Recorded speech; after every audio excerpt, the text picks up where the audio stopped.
Open up your brown book, baby. It's for you, it's for us. The fantasies, no one can judge us, no one can judge us. This is for us. Open up your brown book, baby. It's for you. Hey y'all, hey, it's your girl Shay Baby, and welcome to the Round Book series. Today I have a treat. Okay, yeah, shut up. I don't want to hear it. I know y'all say I always got a treat. I do always have a treat. I do. And today, oh my God, this young lady, I don't even know what I can say about her. She's an award-winning, national best-selling author, and she has an award that I am really, really, really intrigued about. Honey, she is the Zora Neale Hurston's literary award recipient, honey. We have a big deal with us today. So, ladies and gentlemen, Brown Book Series, please welcome to the stage none other than the wonderful Miss Sandra Kitt. Well, hi everyone. How's everyone doing? How are you? I'm good. I'm here, standing up. Got up this morning feeling wonderful. Very happy to be here with everyone. That is so awesome. I am so super geeked that you're here, though. Thank you. Well, I was very happy to hear from you. That was very nice. You are very nice. Let me say, because here at the Brown Book Series, I just tell all my business, right? So I took the second vaccine shot, y'all, and the girl was down and out. I was like, Lord Jesus, I think I slept for like 36 hours straight. Yeah. And I was supposed to interview you the next day. Yeah. And I was like, Miss Sandra, please. You are so sweet and so nice, and I really appreciate that. Thank you. Well, I really understood what you were going through. We're talking about the vaccines, for COVID-19, and everybody has a different kind of reactions to it. And it really, really sounded like it took you out. So you needed a little bit of sympathy and a little bit of tender, loving care. See, you're awesome. My friends was like, girl, hurry up. I'm like, I can't, I don't know what that is. So I really, really appreciate that. So, Miss Sandra, you're such a legend in this game. So, but before we get into the books and you being like this just wonderfully brilliant author that you are, tell us a little bit about you. Well, let's see. I was born and raised in New York City. My parents are from the South. They're both from Charleston area. But when they married and came north, they were part of the Great Migration. And so me and my siblings were all born in New York. And I studied art. My career as growing up, I wanted to be an artist. And so from about the age of 6 or 8, I studied art straight through graduate school. My master's and undergraduate degrees are in fine arts. So I was always kind of attached to the arts, museums, and all that stuff. I actually never had any particular thought to become a writer, although I always wrote poetry, and little short romantic scenes.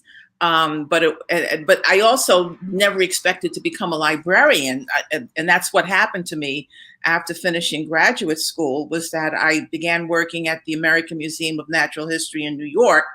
Something else I hadn't planned on doing, but I've learned in my life that when you are put on a path to an opportunity, even if you never saw it coming, you need to take it. And you need to do as much with it as you can, because you never know what it's going to bring you and give you. And becoming a librarian at the museum was an amazing experience. And while I was working full-time as a librarian, I just one day got this idea for my first book. And I just sat down and wrote it. I didn't tell anybody what I was doing because I didn't know what I was doing. But I finished the book, I finished the second book, and I finished the third book. And then I decided, let me see if I can get published. And that's how it sort of all started. Wow. So how hard was it for you to get published, though? It wasn't. What? It wasn't. It happened literally like that. It was everything, the gods were in the right place. Everything was in the right place at the right time. Harlequin, as you know, or may not, is a Canadian company. And their history as romance publisher was that all of their books had white main characters and all of the writers were white because it was a Canadian company. Right. They don't have the same kind of, or they didn't have the same kind of social, racial issues that we have here in America. But what they finally realized was that there was a huge number of American readers who read their books. So they decided to start a line in America, in New York City, where the stories would all take place around America and the stories would be written by American women. Into this came African-American Vivian Stevens, who was a very, very successful editor with another publishing house, and Harlequin hired her to begin the New York office. And I was reading the newspaper one day and saw this article about her opening the office, and I called her. I just made a cold call, didn't know who she was, she didn't know me. And I said, I think I've written books that you could use for your line. So she invited me to come into her office to give me a 2-hour lesson on what publishing was all about, what she was looking for. Her office was so new, she didn't even have furniture. Wow. It was her and a bunch of boxes. And she met with me for 2 hours and was very, very gracious and very informative. And at the end of the session, she said, I understand you've written some books. I said, I've written 3. And she said, well, why don't you just send me 2 that you think are your best right now? And I did that. And 10 days later, she called me back to say, I'm buying both of these books. And I have literally been publishing ever since. Wow. So I started with her. My first 2 books came out with Harlequin. I was their first African-American writer ever. Yes, you were. And I wrote for them initially for about 10 years. And then I got other contracts from other publishers. And then what happened was another line opened specifically for African-American stories and African-American writers. That was in the mid-1990s. And that line was Pinnacle Arabesque. Mm-hmm. And it just opened up the market for a lot of previously unpublished Black writers. And suddenly there was a place for them to take their stories. And the publisher of that line was incredibly supportive. He believed in what he was doing. The line became very, very successful. And you'll recognize some of the names, of course, my mind just went blank. It's amazing. Frances Ray. I love Frances Ray. I love her. I started reading her book. She's the reason I got into reading romance. Oh, okay. Yes. Because you saw her book. So she was one of the first in that line as well. Myself, there was, oh my goodness, I just totally embarrassing. I'm drawing a blank. But anyway, it got a lot of us started. And so that was what I came into. I had already been publishing for 10 years with Harlequin. And then now suddenly there was Arabesque, which allowed a writer to write stories with Black characters. When I was writing for Harlequin, after they published Adam and Eva, which was a Black romance, which took place down in the Caribbean, they never accepted another story from me in which the main characters were white. Wow. Yeah, that was an interesting history. That was because Vivian, when she signed me to my contract, she didn't tell the men in Canada that I just signed this African-American writer. Oh, wow. Yeah.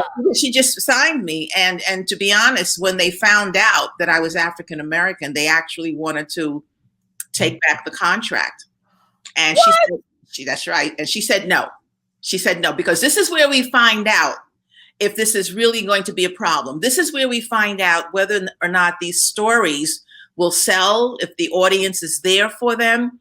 And she kept trying to tell them, you are missing out on a whole large readership because you think that race should matter, that it should be an issue. So she stuck by her guns. She wouldn't give in to them. And I came out with Adam and Eva. And then the next time that they wanted a book from me that had a Black main character was almost 10 years later. And they came to me and wanted me to write a novella, a short story, more or less. And they wanted me to make it interracial. So I'm thinking, here I go from them not even wanting me because I was writing a Black story to now they're asking me to do something that's interracial. So, go figure. Right. And so I did this story. It was a novella that was part of an anthology that the theme was Thanksgiving.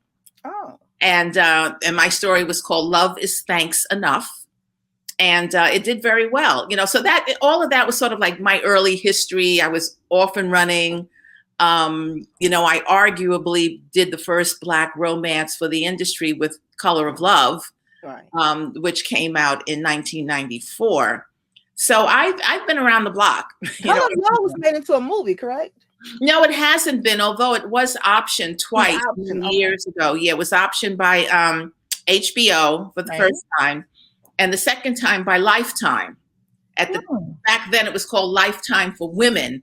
So they were movies geared to the female audience. Now it's just called Lifetime. Right. So it's all kind of stories. And I think right now, most of them are mysteries, but those were the two production companies that were interested in taking that book on. But, none of them were green lighted. I didn't get invited to the Oscars or anything like that. But it was very exciting. It was very exciting to know that they were interested, and who knows, it may be sometime in the future. They might come back. Exactly. Now, when you say, because I'm so interested, and now it's so many production companies that are making these books, movies, right? Which is awesome. I mean, Brenda Jackson is one of them. She just launched her company, and that's going to be hot. That is going to be hot. Yeah. Yes, I can't wait for that. When you say option.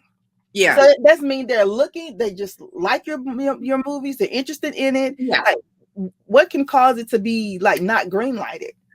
Well, what they do is they option it, a company, and that gives them the exclusive right for a period of time. It could be 6 months or a year to consider your book as a project that they want to film. In the interim, during that time that they have the option, they have to put together a package. That means they have to find a producer. They have to find a director who's willing to direct a film project. They have to give some serious thought to who they want to star in it, who's going to be the he and the her in the romance story. And sometimes that takes a long time. And when I was going through the process, everything was new. Hollywood wasn't really thinking about doing movies that were romantic or women's fiction that featured Black characters for a potential Black audience. So I missed out on a lot of that purely by timing. I came into the industry, I was way ahead of the curve. Right. And so, all the things that the writers today are benefiting from didn't even exist when I began writing. So, it just didn't happen. But I still very much believe in the project. And like I said, there are a lot of new production companies opening up. Suddenly now being Black is flavor of the month. Hey, it's the new thing. Right? Suddenly we are hot. And so if you look around what's going on in even in movies, suddenly there are a lot coming out with Black characters, whether it's sci-fi or horror or historical, like, what's the Judas and the Great Messiah, Black Power movement, and Hampton being killed. So, they are looking at our history and our lives maybe seriously for the first time. There have been projects, of course, in the past, scattered here and there, mostly biops of Black people who are famous. But now we're talking about content and stories about us just as regular folks. Right. People who have lives that no one has been paying attention to. And so that's where all that energy is coming from now. So I agree with you. I think that Brenda's company is going to be successful. She's got the clout. And there are a lot of other smaller companies and some bigger ones that are really looking for content and looking for stories that no one's has ever told before. And when you get an option, when a production company decides to give you an option, you get paid for that. Because you're putting your book on hold, like no one else can. Absolutely. So they have to pay you for that. So they have to pay for that, and the amount you get can be everything from $500 to hundreds of thousands of dollars. Wow. And that all comes down to a couple of things, how badly the film company wants the project and what are they willing to pay to hold on to it exclusively for a year. And it depends on your agent being persistent enough to say, you want to option her project, you're going to pay for it. You gotta pay for it. You're going to pay for it, So that's the deal right now. And I think that there are a lot of projects from Black writers right now that are being optioned. I see on my Facebook page every now and then I'll see a writer who suddenly just found out someone's making a movie or a television series out of her books. And I'm saying, go, Yeah. go. We've been waiting a long time for this. We've been waiting a long time. I absolutely love that. I mean, I love it with Passion Flicks, because when they came about, I was like, okay, this is cool. And then when they did Brenda's movie, I was like, okay, they trying to get it done. That's right. When she came out and was like, look, I'm doing it. I'm not just doing my movies. I'm doing others. I was like, oh yeah, now that's it right there. That's what we do, and that's what women do when they get into a position where they finally have some clout and they can do what they want to do. They bring people along with them. Yes. They look over their shoulders and say, I'm going to hire you, and you're going to be behind the cameras and you're going to be in the front office. They look out to help and bring in as much new talent as they can, because we've never had that opportunity before. It's never been there. I remember back in the mid 90s again, maybe a couple of years after the Arabesque line came out, it was eventually sold to BET. Right. Black Entertainment Television. Right. And what they did for a couple of years is they tried to make films out of a lot of those early books that came out. But they weren't really very thoughtful about it. So it wasn't a lot of money put into it. Nobody knew who any of the actors or actresses was. Right. It didn't really fly. They weren't really very well done. And so after I think they did about 6 or 8 books, possibly as many as 10, it all kind of died because it didn't work. What they were doing and the way they were doing it didn't work. I think we learn a lesson from that.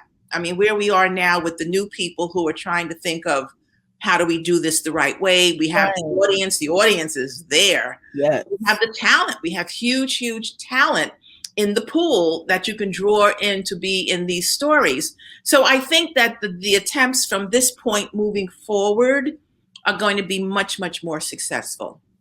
I absolutely love this. This is so cool. Well, I hope someone options one of your books. Thank you. I hope so too. Yeah, I'm gonna text Miss Brenda. I'm like, Miss Brenda, you ready for some other people yet? But not her, because she loves books and she loves you. So of course, she goes. We call me and my friends. We call her and Miss Bev and the Golden Girls. So I was like, she'll get all the Golden Girls together first, y'all. Right. And speaking of books, yes, Miss Sandra, it brings us to our first segment here at the Brown Book Series. Okay. It's called Name That Book, where we take a character or a passage or something pertaining to one of your books, and you have to name that book. Okay. Go for it. Because I have a lot of product out there, so we have to see. Go ahead. Hey, I know you do have a lot of product. That's what some of the people be like, Shay, I got over 100 books. I'm like, yep, try to name them. Oh my God. Okay. I hope I don't embarrass myself. You won't. I made them real easy. Okay. Okay. Yeah. I always say that though. People say I'd be lying, but no, for real this time. I made it real easy. Okay. Okay. First up, character. All right. Name that book. Leah Downey. The Color of Love. The Color of Love. Yes. One of my all-time favorites, and apparently still very, very popular. Very popular. Now, actually, that was the first book I read of yours. Okay. It was because like I said, I first started reading romance. I started with Frances Ray. Right. And I was like, okay, I read everything. Who's next? And then it's like, no. Yeah, it's like, you need to check out Brenda Jackson. You need to go to Beverly Jenkins. You need Sandra Kitt. You need what's the other one? Shirley Halstead. They wouldn't the whole Shirley Hillstock. Yeah, Donna Hill. Yeah, Donna Hill. All of you, right? So The Color of Love was my first one. I was like, oh, this is so cool. Okay. Thank you. Next up, name that book. Now, this is a passage, okay? Oh boy, okay. Go ahead.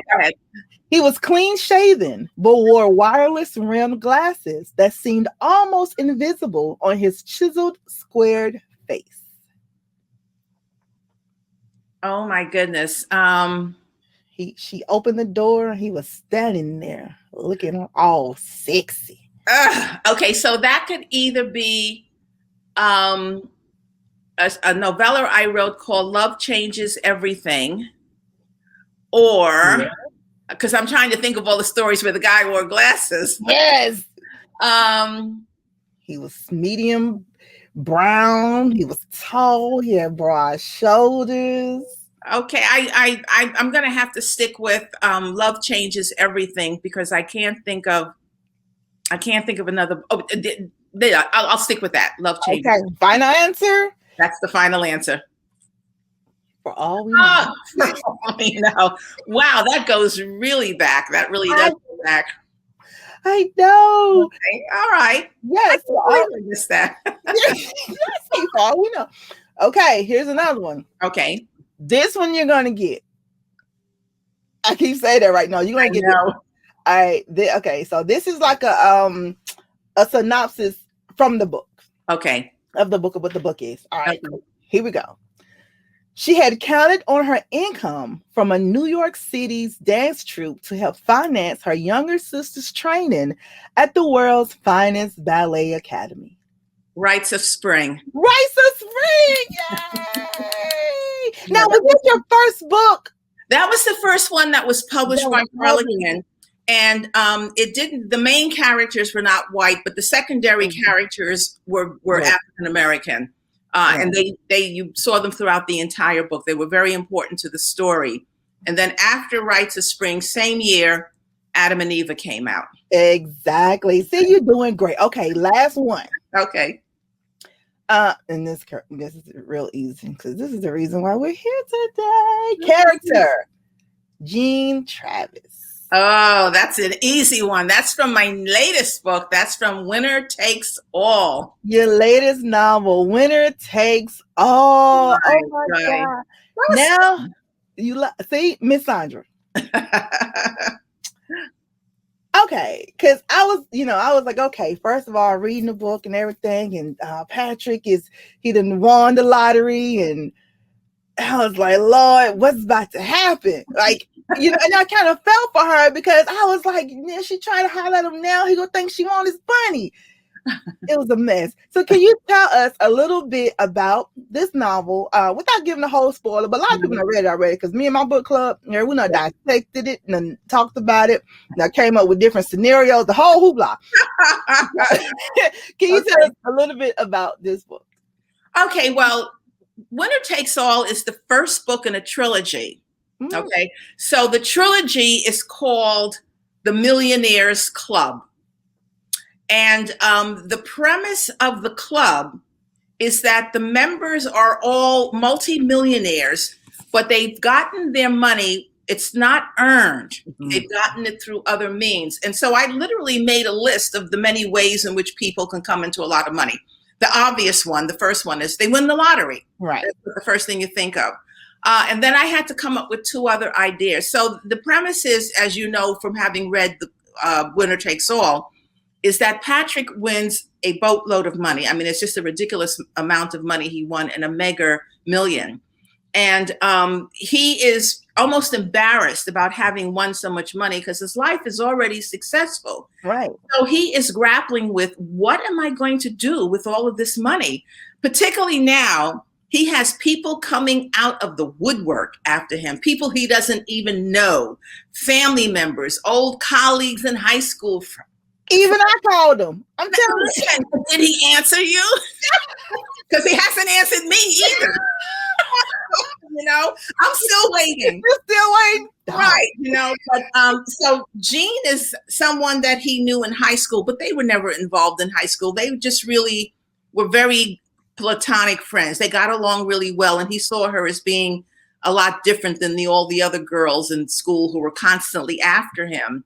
And, Patrick is white and she's biracial. And the fact that she's biracial is a factor in the story very much all the way through it. So what happens in the story is he is being pursued hot and heavy by all kinds of people who are trying to separate him from his money. And she is the one person that he knows he could trust based on what he knew about her in high school and her life now. She works for the mayor's office in New York. The story takes place in New York. And, she was the one who made the announcement from the mayor's office about who won the lottery. And that's how they reconnected. She made the announcement that he was the winner. And so as the story proceeds, and he is trying to fight off, with a stick, all of these people coming after him, she's the one that he could always turn to talk to, who understands. However, Patrick is wildly popular. He's a good-looking former athlete. Yes, he is. And her insecurity is that every time she's with him, his cell phone is blowing up, and it's always a prior girlfriend. So she's not really sure how much she means to him, other than a good sounding board. Right. But she has to figure that out for herself. Patrick already knows how he feels about her, but it's up to Jean to figure out what it is she wants. There's another interesting subplot in the story that involves Jean's parents. And I'm not going to tell you any more about that, because it gives away too much of the story and the subplot. But I don't think anyone saw that coming. It's a very, very cute and very nice subplot. And I'm throwing in all kinds of complications and people coming after him. And there's one other final twist to the story that comes near the end. And I remember getting a couple of emails from people who had read the book who said, wow, I never saw that coming at all. So I'm not going to tell you anything about that at all. But I think it creates the kind of tension and expectations that the reader will really like, because you're reading and the story is moving forward and there's lots of little things happening. And every now and then I throw in something that they weren't expecting. So it keeps them moving forward and keeps them reading the story.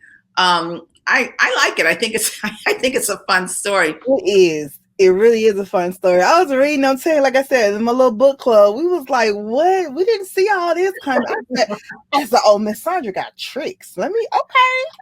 She got tricks up her sleeve. Let me find out. Okay. Well, that's, I think, what's the responsibility of a writer is you have to figure out how to engage your reader and make it interesting for them and make it fun. And they, you give them something and they go, oh, wow, I wonder what's going to happen next. I never saw this coming or that coming. And so, that's the part of it, of writing, that I enjoy, that I come up with these ideas that I think would make it fun for reading the story. And you're going to find, I just turned in the second book of this trilogy. Oh. And it's, the title is going to be The Time of Your Life. Oh. Unfortunately, you have to wait until early next year before it's published. Oh, a long time. I know. But it's already turned in. The edits have already been done. And again, that's another one in which the people in the story, in this case, both of them, come into a lot of money that they inherited along with a business. And they have to decide what they're going to do with all of their wealth.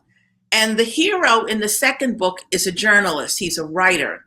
Oh. And as he's also saying, what are we going to do with all this money? He says, oh, I know. A couple of years ago, I interviewed this guy who lived in New York, and he was a sports broadcaster, and he won the lottery. And he formed this foundation called the Millionaires Club. Oh. So that's the tie-in. So he says, I think we need to get in touch with him and find out if we can join his club. So that becomes the connection between the first and second book. Him and Patrick. Right. Oh. And the third book, I'm just beginning to research and write now.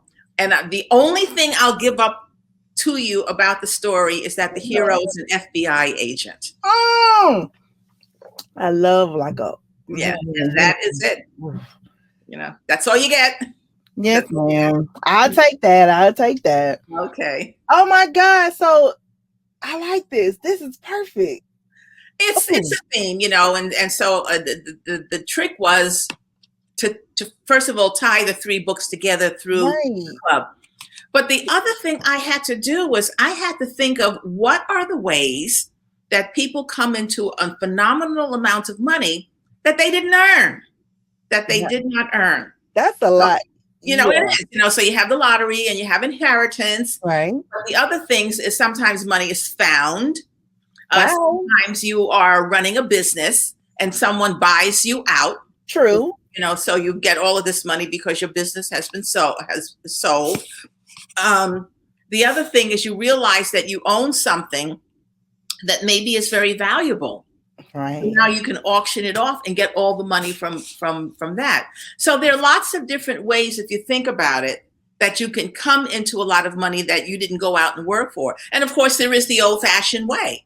You earn it. You just earn it, right? You just earn it, So that's where I am right now with that one. And I have a couple of projects that I had started a couple of years ago that I haven't really had time to work on. So there's always something in the hopper. There's always a book, ready to be written. I love it. I'm gonna auction my brothers off and see how much I get for them.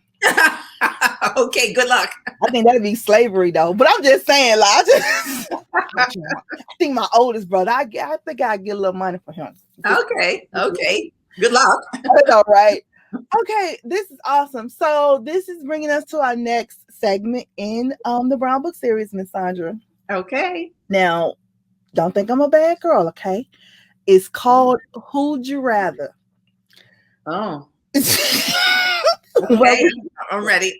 Where we take, I'm ready. Yes, we take the heroes from a couple different ones of your books or whatever. We pit them against each other, and you let us know who drew.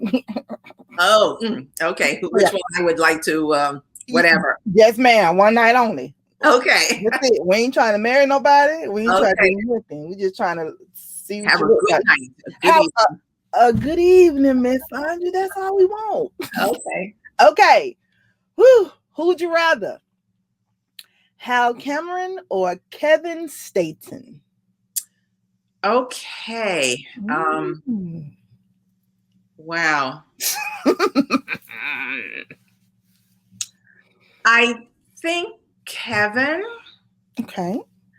Because I remember him as being smart, innovative, very observant, always willing to come forward and help. And he's someone you can call in an emergency. Okay. He's right there in an emergency. And so what I get from someone like that is if I'm with him, he's going to take care of me. Okay. He's going to be gentle. Yes. If that's your thing. He's going to be kind. He's going to pay attention to what works. Yes. And know what to do. He's going to have a thorough understanding of the landscape of moi. Ooh, the landscape of moi. I love that on my husband. All right, try it. Let me know how it works out.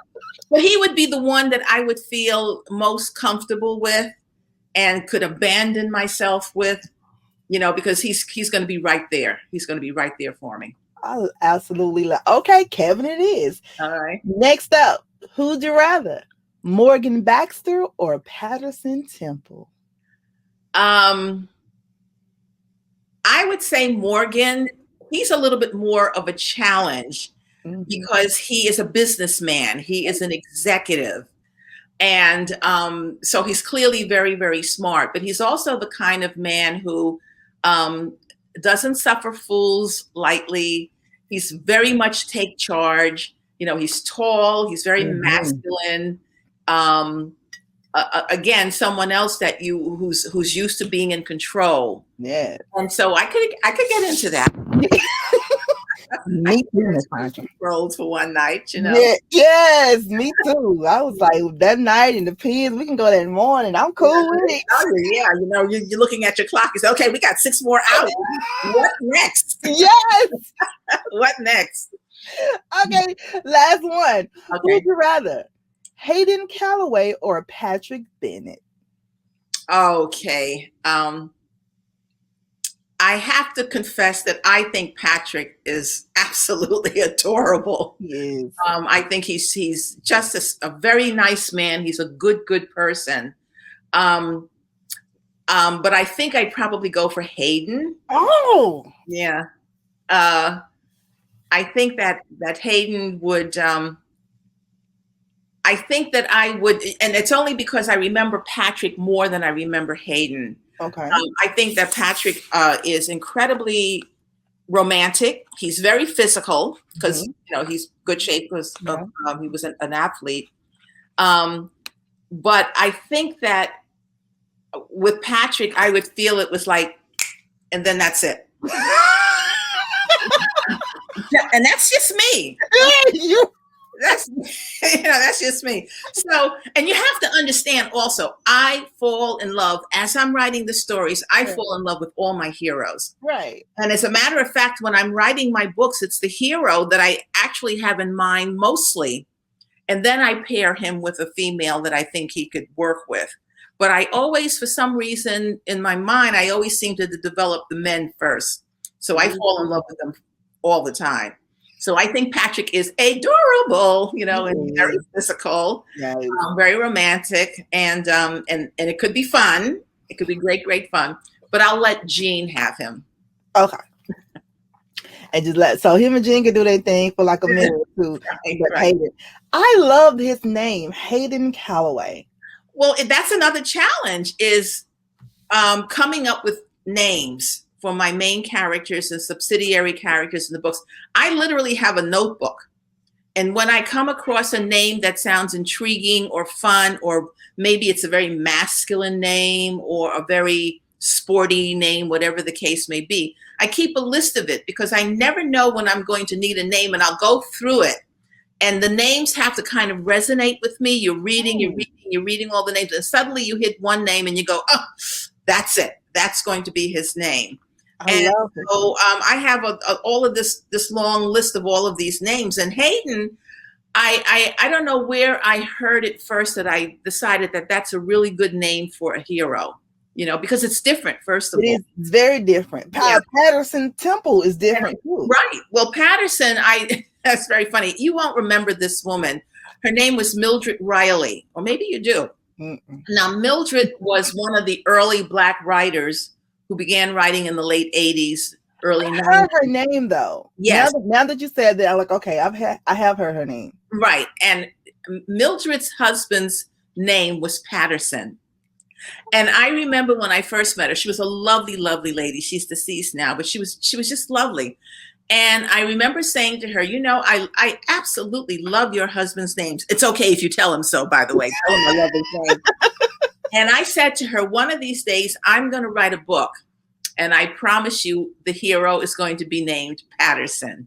And I did. And I told her when I wrote the book, I said, well, I did it. My hero in this book is going to be named Patterson. And she was so delighted that I autographed the copy to her husband. Aww. In honor of the fact that I used him as my prototype for the book, And that's what I do. I just sort of listen to the way names sound. I was watching some television. It was a nonfiction program, a police procedural, and one of the characters in its name was Tucker.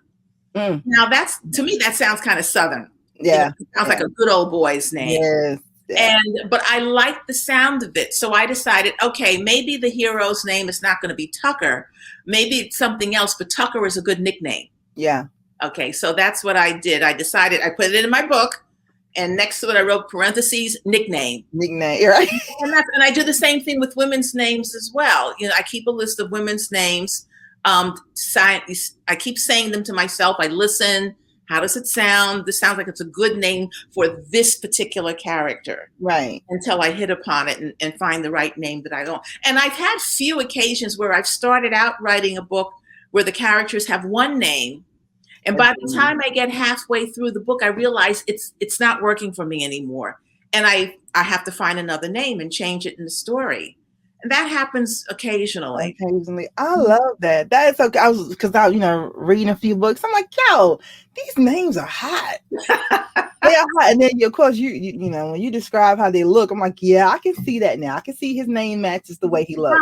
Right. And that's to help the reader also, because one of the other things I realized when I write a book, the way I see the characters in my head is not the way you're going to see them. Every reader is going to bring something else to the vision, right, because of who they are and maybe what they like in a man or what they like in a woman.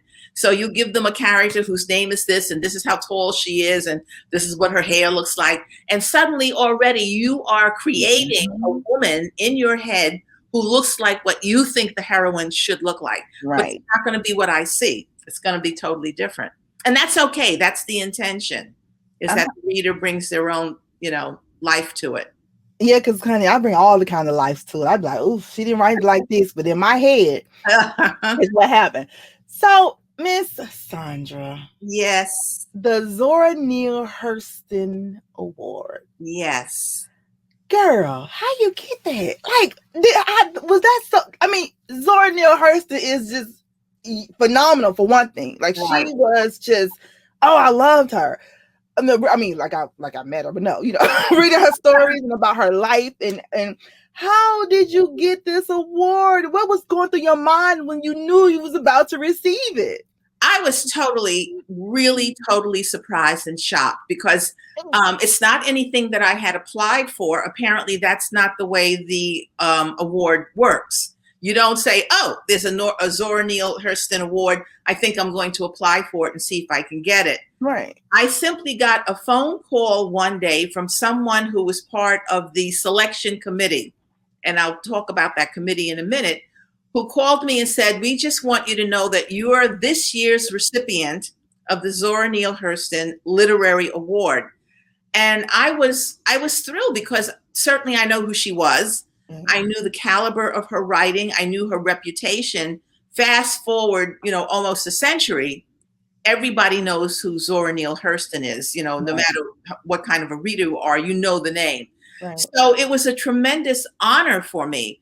Now, the award was established by a sorority. It was a chapter sorority of a national organization, and it was a Black sorority. And this was an award they were used to giving every year. And to be perfectly honest, until I was selected, I was not aware of the award.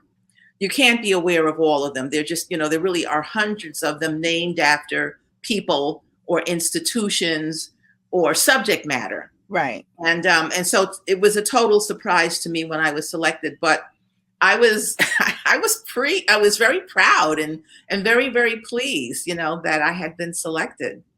That was awesome. Because when I saw that, I was like, whoa, that is so hot. Like, man, was she geeked? Now, was it like a whole ceremony type deal? Oh, it was. It was a whole luncheon. It was a big deal. There were like hundreds of people there. And I had to give an acceptance speech. It was like getting the Oscars. Oh my God. Right. Oh, maybe I can show it to you. Hold on a quick minute. No problem. We're here, honey. We're here. Okay.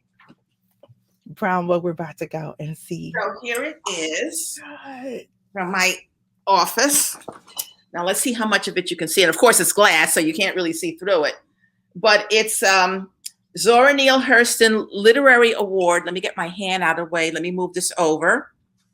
And that is in recognition of your exceptional work in literature and the arts, Zeta Phi Beta Sorority Incorporated.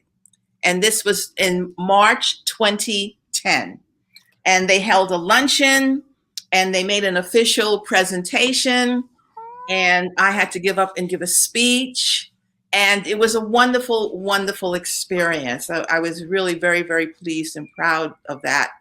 That's one of the awards that I was, the ones that I've gotten that I really love the most. And then I had been nominated for the NAACP Image Award in fiction. Yes, I saw that. Yeah, very, very long time ago. It was like forever. But, and of course, I didn't win that, but I got nominated, which was a big deal for me at the time. So yeah, I was nominated for NAACP award too. Okay. Was it really nomination? I don't know. I received a humanitarian award from NAACP. Okay, there you go. Yeah, so that counts. It was so cool. Great Judge Mathis gave it to me, so I was big. Yeah, all right, good for you. Congratulations. And you get to go to the event. Yeah, it was a big thing. I forgot who threw it on. Ooh. I can't remember when I was nominated. I had to go out to California because of the ceremonies were held at a theater. The audience was just filled with stars, movie actors and actresses. I mean, Denzel Washington was there.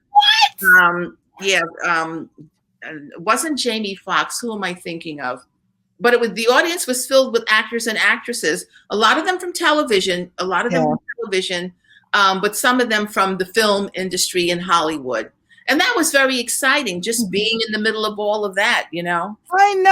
I was so geeked up, especially when Judge Mathis did. I was like, oh my God, Judge Mathis. So cool. Good for you. Thank you. I'm working on another one. I got to see how that works. Okay. Good for you. Enjoy it all. I'm trying. Yeah. Okay, Miss Sandra. So next segment in our interview here, and we're winding down. Oh my God, this has been so great. Thank you. It's called Author's Moments, where we just ask you a couple of random questions, and you just kind of give us the best answer you can. All right. So Author's Moments. What's your most urgent priority for the rest of the year? Okay, one is very, very practical, and that is to finish my third book on my trilogy, because it's due in on October. But the other thing is to begin traveling again. I absolutely adore traveling. I like cruising. I've been a lot of places in the world. And so I decided that I would give myself the rest of this year to make sure that COVID is not going to grab me by the throat and wrestle me to the ground somewhere while I'm in Europe, that, I'm going to be healthy and okay. But I think that by the very, very end of this year, I'm looking into doing a trip. So those are my two conscious goals for the year, is to finish the book and also finish it in time so that I could then take the last of the year to maybe take a trip somewhere. That's awesome. Yeah, I'm ready to travel too. I'm like, yeah, we got to get the heck up out of here. Right. All right. Author's Moments. And being a novelist, what did you learn a little too late? That I think learning to understand that when you write a book, you do want readers to read it and appreciate your work and appreciate the story. And so, contrary to that thought now, is that when I first began writing, and I still say it, and I believed it very much at the time, I write for me first. Right. I think as a writer, you have to love what you're writing, the story, the characters, the development, and it has to be something that you really want to work on and put all of yourself into it. Right. And when it's finished, if you find readers who come on board and they love the story, that to me, that's like icing on the cake. I'm a little bit surprised at what seems to be now that in a way, I think readers feel that they should have a say in authors, that they should, well, why didn't she do this with the character? And they send you letters and say, well, for the next book, this is what I want to see you do. Right. And I hear you. That is not the way writers write. That is not the way writers write. And I go back a long way, and I know a lot of writers. I know a ton of New York Times bestselling, authors, both Black and white. And one of the things I hear most often is them saying, I have to write for myself first, because if I love the story, I'm going to do my best work in it. Right. And then you hope that the readers will come on board and say, wow, this is a good story. I really like what she did with the characters. And maybe they don't love everything. Maybe they think that they would have done something a little bit in the story, to which I say, sit down and write your book. Right. Do you? It's not who are you. I mean, I love the fact that they're fans of a lot of different writers, but they should understand that you can't help a writer write their story. Right. You have to let them do it, and you have to hope that they write enough that you love, you appreciate, that you can see the potential for other kinds of storylines or possibilities. And all of that is good, but it's difficult when readers think that they know better than you do. Right, because you can't please everybody. You can't. And that's a very good observation. But if you can please yourself, like, my thing is, if you have the passion, if you writing and you putting all your love and your passion to the book, we're going to feel that.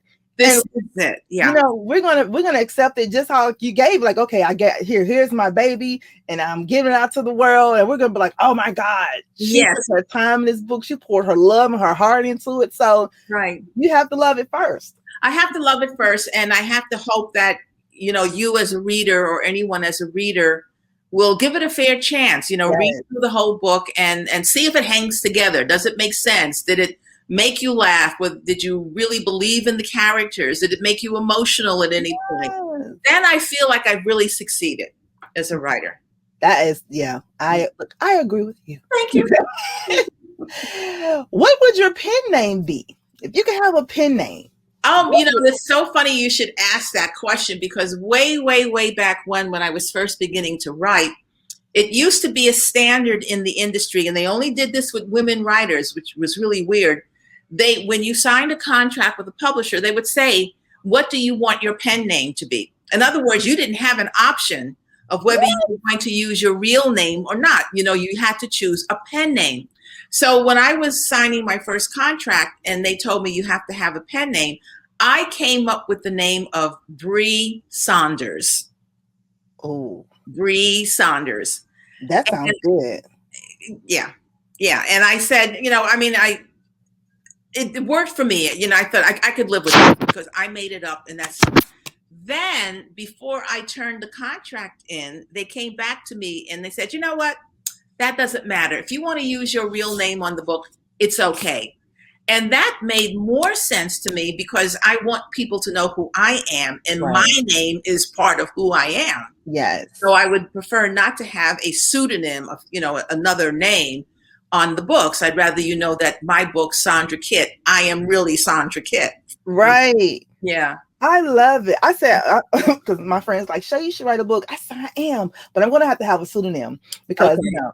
Well, think about it. You've got time to think. But write the book. You may think about a name as you're writing it. I already got a name. I got to separate the two because I was like, listen, I be cussing and clowning and stuff. And so, I don't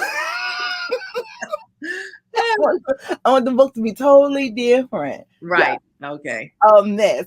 Okay, Miss Sandra, if you could have tea with one of any fictional character, who would it be? Wow. Okay. Tea. Okay. Tea, wine, you know, let's talk tequila, coffee. Okay. Coffee, tea, or me? Yes. Okay. The first thing that came to mind was the character Alex, who was in the story. Oh, no, let me take that back. Not Alex. I'm going to go with Lee Grafton from the book Close Encounters. Oh. In Close Encounters, Lee was a police lieutenant. And what I liked about him was he was a police officer, but he was not like the ones we read about, not like the ones we know. This was a guy who went into the force because he believed in being there for people and being there for helping people, but he was incredibly masculine and he was fearless and he wasn't afraid to put himself, a little bit like Jason in The Color of Love. You know, he wasn't afraid to put himself on the line to protect people. So he had one of those original buy-ins and ideas of what it meant to be a police officer. Lee was the same way. He believed that one of the things his job was to protect people. So he's a protector. He is strong. He is caring. And I, in a way, I think that the men who are most attractive are the ones who you can count on physically. They are strong. They don't take crap from anybody, but they can be so tender and so gentle when it's called for. Yes. And so Lee is the one that I would sit down and I have tea with him. Wine would be nice too. You don't have to be. We real rugged over here. Yes, all right. I get it. It would be Lee Grafton from Close Encounters. Okay, Mr. Lee Grafton. Now, Now we're having dinner. Check this out.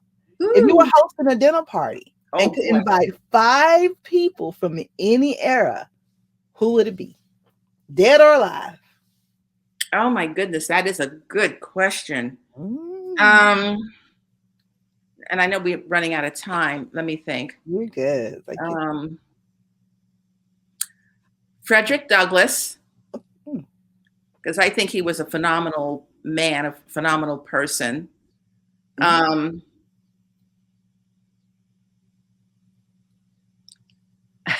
This is going to be interesting. Hattie McDaniels Oh, from Gone with yeah. the Wind, Mhm. because I don't think that she's gotten her due. I don't think so either. I think that she had to put up with a lot in her era to be an Mhm. actress. I mean, the woman got a Best Supporting Oscar award, but you don't know what she had to go through in order to get there. Yes, And definitely. so I think that she has a story about her life and her history in Hollywood that would be worth knowing about.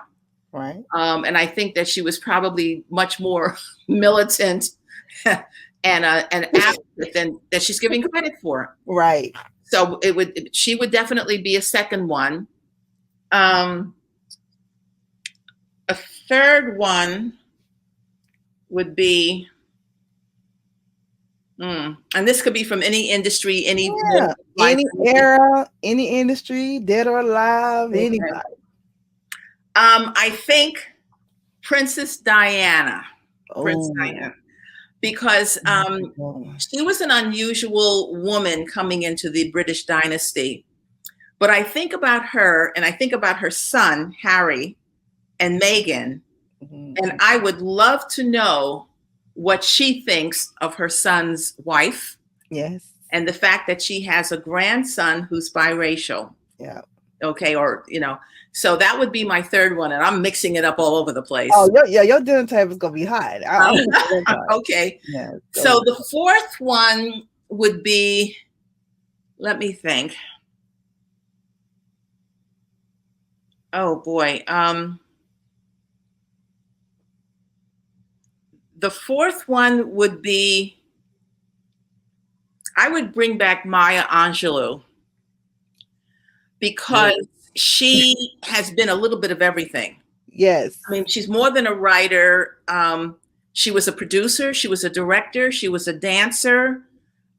She was an activist. Yes. She had terrible things happen to her because of the era she was born into, the whole Jim Crow thing. Yes. So she would be someone to have at the dinner table, and it would be interesting to have her and Frederick Douglass have together. a discussion.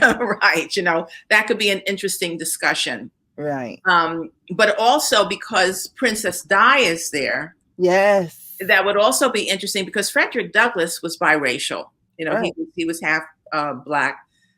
So he would be looking down the road towards her history. And a lot of people didn't know that either. A lot of people didn't know that. Yeah. Yeah. But he was, and that would have been interesting to, from his perspective, being a former slave, to Princess Di having a grandson who's biracial. Right. What do they have to say to each other? And then the fifth one, oh boy, the fifth one, I'm really being challenged here. I know, isn't it? I love Maya Angelou too. For some strange reason, whenever I think about Maya Angelou, I always think about Della Reese. That's interesting. Maybe because there's a kind of, it's not really a physical similarity, but what they give off, the voice. Yes. The voice may be kind of, and the confidence and just yeah, maybe that's what it is. For the fifth one, oh boy, I don't know this. I'm really pulling this out of the hat, and I don't know if anyone actually knows this person. His name is Banneker, Banneker, and he was an African American astronomer in the 1800s. And the reason why I would bring him back is because I want to ask him, how did you get into astronomy? Who were your mentors? Yes. Who did you know who was an astronomer that gave you that interest in looking up at the sky and figuring all this out? What kind of roadblocks did you run Tell me more about your education. I mean, given the, he's born in an era when we were still dealing with slavery and post-slavery. Right. So I wanted to know, of all the things he might have become, why did he get it in his mind that he wanted to be an astronomer? I mean, and he became a famous one. There are things and places in America that are named after Banneker. High schools. My uncle went to Banneker High School. There you go. Yeah.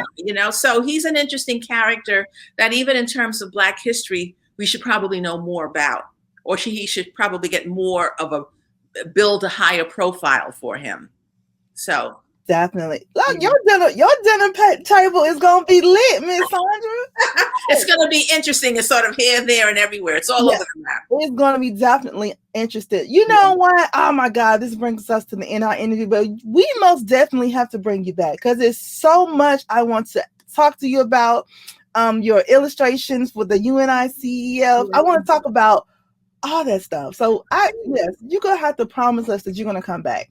Thank you so much. I would love to come back, and thank you for the invitation. Yes, we're just gonna have an in-depth conversation. We got to come back because I got a whole bunch of stuff I want to talk to you about. Okay.